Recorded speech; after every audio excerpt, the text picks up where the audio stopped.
G'day guys, and welcome to the Sunday Beginner Series, where each Sunday I go through topics for beginners to help them with their progression through this awesome sport of lockpicking, and to cover all the basics for them so that they have a good foundation to build up their skills on. So last Sunday I went through the equipment for gutting and repeating locks.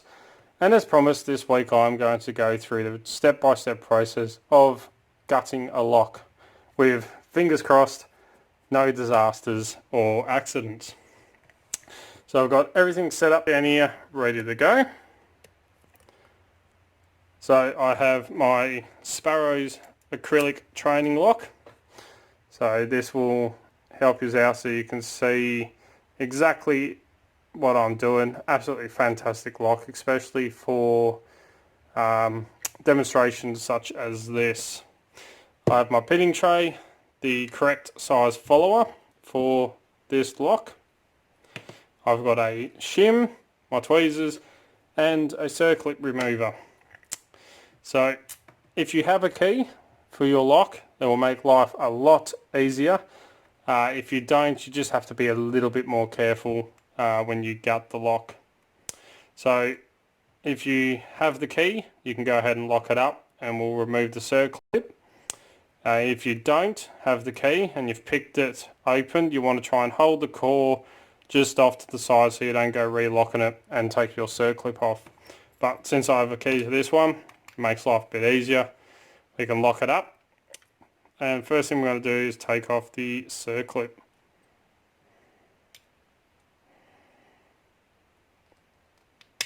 Which is sometimes easier than others.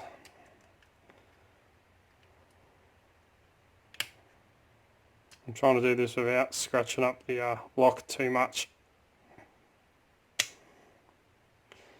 And I know this does work because I've got this one off before. That's got it. Just trying to be really careful. I don't really want to go scratching up the acrylic too much.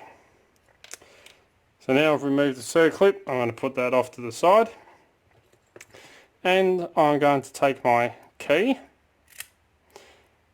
and turn it so that my pins are just off alignment, but so that the groove in the tail piece just here doesn't line up with the pins.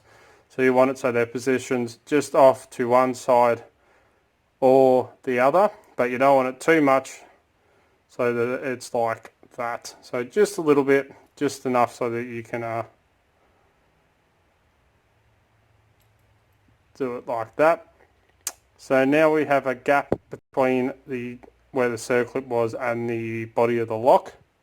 So I'm going to take my shim and I'm going to slide him in, covering that gap, and as you can see, going to line him up with all the driver pins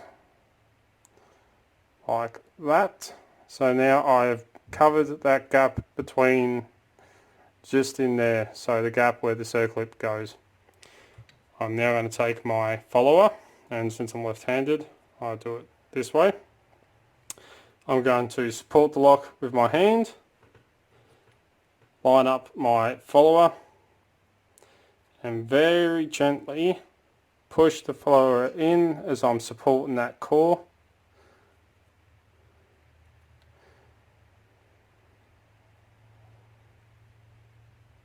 Trying to keep those pins just off to the side until I have the Bible fully filled up with the follower. Now I'm going to sit that down. Now I have my core with my key pins, and as you can see, if I take the key out, got all our key pins. Now to make sure that I keep these in the correct order so it's a lot easier to repin the lock, I've got my pitting tray, so I'm going to use my thumb to cover up all the chambers but the first one, I'm going to dump out pin 1, slide my thumb back, drop out pin 2,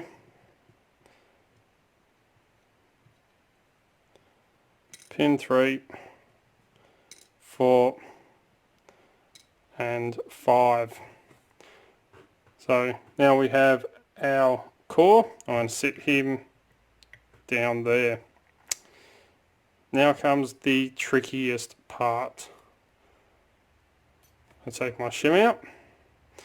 Now, whilst holding the follower with my hand and the Bible in the same hand, I am going to gently push the follower back whilst holding a little bit of tension on it or pressure with my fingers so I don't go pushing it right through. I'm just gently pushing the follower back, as you can see, till it's starting to uncover or move off that first pin, which you can see is just sitting there. I'm going to use my tweezers over the top of him. You can just hear him click, the follower goes past. I'm going to gently let it rise, take my pin, put him down in position 1, since that is the first pin. Then I'm just going to follow this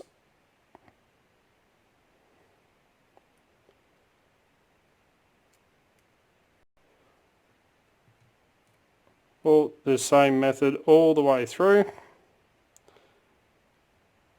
So gently pushing the follower, let my tweezers ride on top of the pin as it comes up.